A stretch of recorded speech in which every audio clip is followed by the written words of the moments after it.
Have you ever felt an exhaustion so deep it couldn't be explained by lack of sleep, an emptiness as if your very soul were being quietly drained? It isn't the burnout of endless tasks, nor the stress of difficult circumstances. It's the quiet weight of giving too much of yourself, too often, too freely, and without awareness. This is a fatigue no amount of coffee can touch, the kind that comes when your spiritual energy, your sacred life force, is depleted by constant emotional outpouring. Most never notice it happening until they are nearly emptied. This isn't some abstract idea. It's a lived experience, a slow erosion of your clarity, peace, and presence. When you're always explaining, always available, always absorbing the chaos of others, you're leaking your essence into places that do not nourish you. And without even noticing, you become a ghost in your own life. Not haunted, but haunting, a presence that exists, yet barely inhabits itself. You've been conditioned to believe that love means availability, that kindness requires sacrifice, and that being needed is the same as being valued. But none of these are true. The reality is simpler and heavier. Your energy is sacred, and it is under siege. And until you learn how to guard it, everything you build, your peace, your power, your progress, will rest on unstable ground. So now, the real work begins. What drains you isn't always what's loud. Often it's the subtle agreements made in silence, the automatic yes, the unread messages that demand your attention, the weight of emotional labor no one acknowledges. You don't need to be in a dramatic situation to feel spiritually depleted. Sometimes, it's the gentle erosion of your presence that does the most damage. A favor here, a compromise there, a smile you force when your soul is exhausted. Over time, these moments add up. Your energy doesn't vanish. It's spent piece by piece in exchanges you never consciously agreed to. Most people don't realize they're in a constant transaction, one where their attention, emotional bandwidth, and time are being withdrawn daily like currency. The requests come dressed in politeness or wrapped in expectation, but the cost remains the same. You begin to feel it when your peace shortens, when your thoughts race without rest, when your body grows tired without cause. There's no receipt, but there's always a price, and the longer you ignore it, the more spiritually bankrupt you become. This erosion starts subtly. You answer messages you didn't have the space for. You stay in conversations that drain you just to keep the peace. You suppress your boundaries because you were taught that discomfort in others must mean fault in you. Slowly, the version of you that existed before all the compromises becomes harder to reach. Your truth, your stillness, your clarity, these don't just disappear. They get buried under layers of silent obligations. In those moments you aren't living, you're maintaining, not connection but compliance. Relationships, no matter how loving they appear, often carry hidden expectations that can tether your energy without consent. When someone values your reactions more than your essence, your usefulness more than your soul, the dynamic becomes parasitic. You begin to perform out of habit. You say yes, even when every part of your body wants to say no. And the deeper tragedy is this: the people closest to you may never even notice the cost, because they've only ever seen the version of you that gives without question. The moment you recognize this imbalance is the moment the spell begins to break. You start to see where the energy is going, who is pulling from you, and how much of your life has been spent trying to sustain what was never sustainable. From here, awareness becomes the first boundary. Your presence is no longer automatic. Your silence is no longer permission. What was once unconscious becomes intentional. And in that shift, the invisible transaction loses its power. You are no longer a resource to be accessed. You are a soul reclaiming its center. Once you begin to see the cost of those invisible transactions, something inside you changes.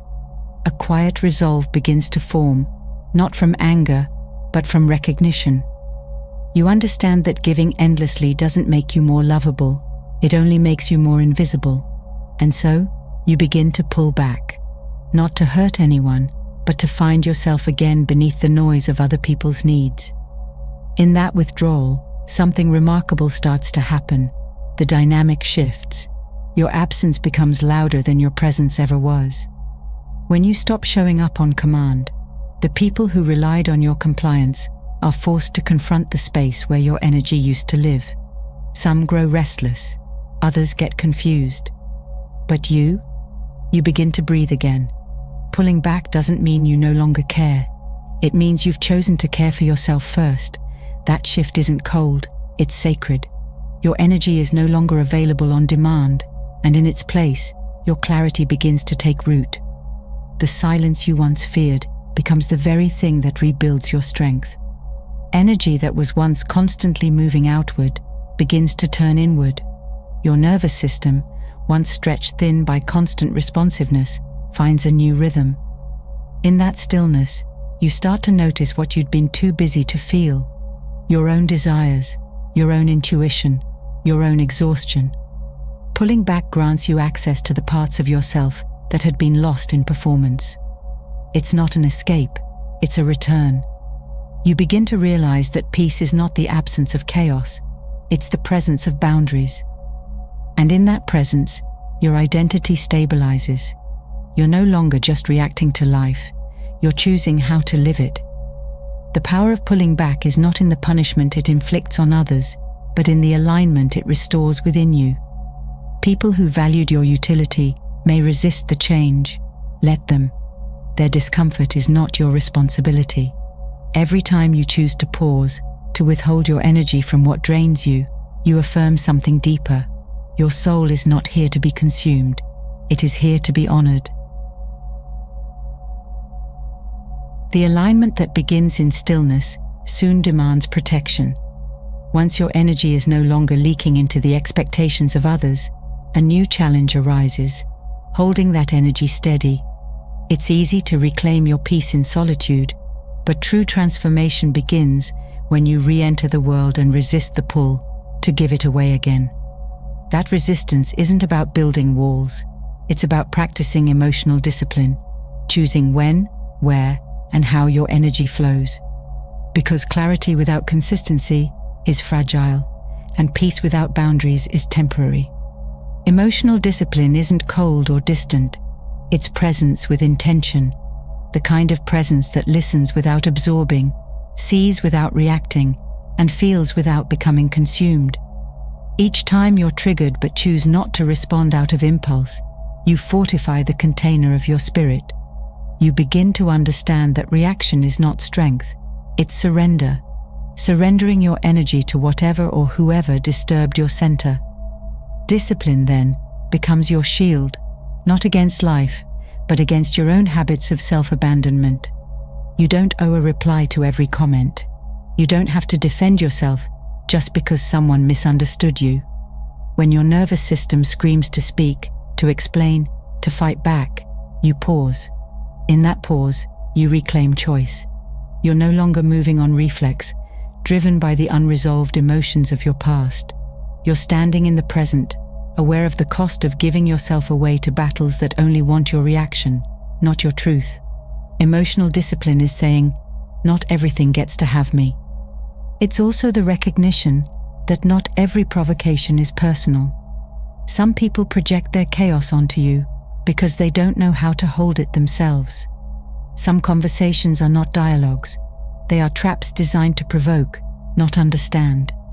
Protecting your energy means knowing when your presence will be fruitful and when it will be consumed. It means walking away from dynamics that thrive on your frustration. Choosing silence not because you're weak, but because you've grown strong enough not to waste your fire. And in that choice, a deeper power arises.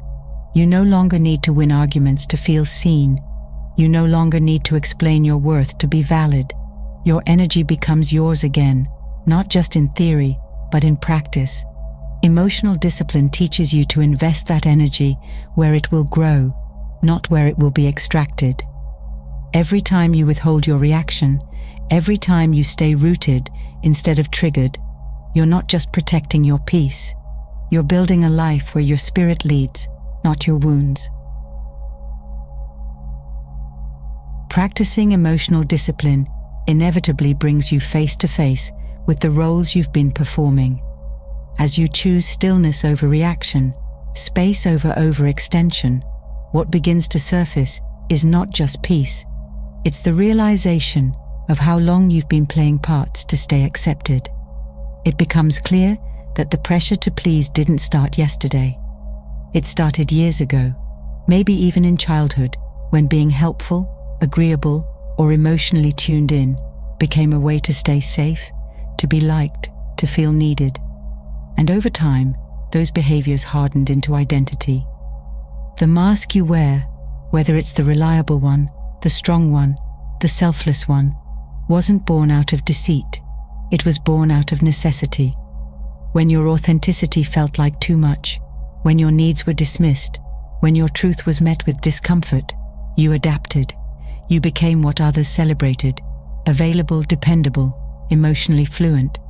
But somewhere in that adaptation, you started shrinking, not in body, but in essence. The soul, when repeatedly neglected, learns to hide behind function, and what was once a survival tool becomes a cage. This performance isn't always loud or obvious. Sometimes it's as subtle as laughing at jokes that bruise you, agreeing to plans that drain you, answering calls you dread. You tell yourself it's kindness, but deep down, it's fear. The fear of what will happen if you stop performing. Will they leave? Will they still care? Will you still matter?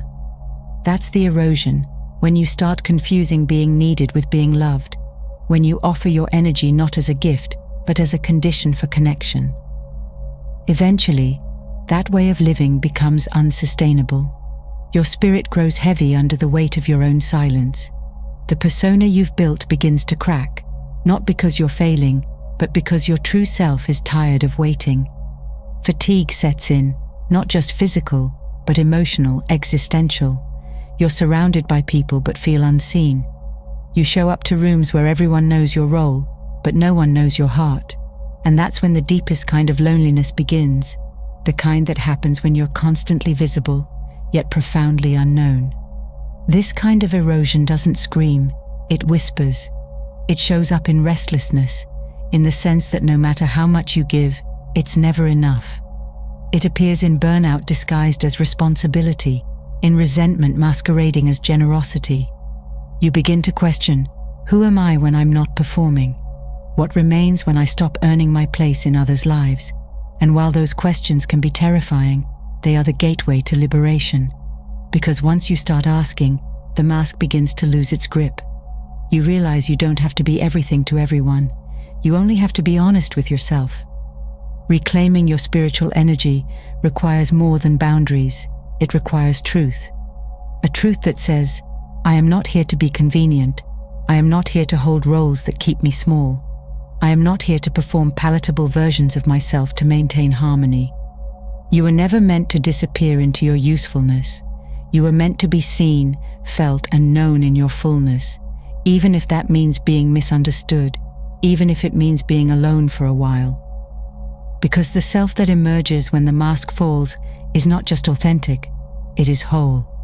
And wholeness is what your spirit has been longing for all along.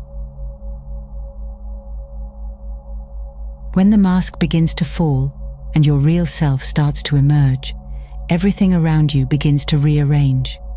People who once found you comforting may grow confused. Those who praised your constant availability may question your silence. But this disorientation isn't a sign you're doing something wrong. It's confirmation that your frequency has changed. You're no longer broadcasting the signal of someone who performs to belong. You're now emitting a resonance rooted in honesty, and that signal functions like a filter. What doesn't align falls away, not because you pushed it, but because your energy no longer permits its presence. This shift is subtle, but undeniable. Conversations that once felt natural begin to feel hollow. Relationships built on your utility begin to wither when you stop overextending. You start noticing how often you've contorted yourself to avoid discomfort, how many times you've dimmed your truth to maintain the illusion of closeness. But illusions only thrive when the light is low. As your clarity strengthens, It illuminates the shadows, yours and theirs. And in that light, it becomes impossible to maintain what was only ever sustained through self-erasure. What begins to emerge in place of the old is not a louder version of you, but a more precise one. You speak less, but when you do, your words carry weight. You give less, but with more intention. You no longer seek approval because your worth is no longer outsourced. This new identity doesn't need to be understood to feel valid. It doesn't chase, doesn't beg, doesn't explain. It simply stands, quietly, unapologetically, in alignment. And from that stance, you begin to attract differently. Not people who need your performance, but people who respect your presence. You realize, too, that solitude is not something to survive. It's something sacred. In the quiet, your energy recalibrates. The chaos clears. Your nervous system heals. You stop listening to echoes of who others thought you were and start tuning into the clarity of who you've always been. That identity, rooted in resonance, guided by peace, isn't something you construct. It's something you uncover once all the noise is gone. And in that space, you meet yourself not as a role or reaction, but as the one who has always been waiting beneath the mask, whole, undiluted, and finally free to lead your own life. As your true self begins to lead, the desire for solitude no longer feels like avoidance. It becomes necessity. After shedding roles, shifting frequencies, and stepping into alignment, sacred isolation offers what no connection can: restoration. It's the sanctuary where noise fades and the nervous system finally exhales. In this space, you no longer shapeshift to belong, no longer filter your voice to maintain peace. You begin to inhabit yourself fully, not as a reaction to others, but as a rhythm you've returned to. The stillness isn't emptiness, it's clarity reintroduced. In sacred isolation, you learn how much of your life was lived in response, not from choice, but from habit. You begin to feel the pull of your own intuition again, gentle yet insistent, reminding you what you truly need.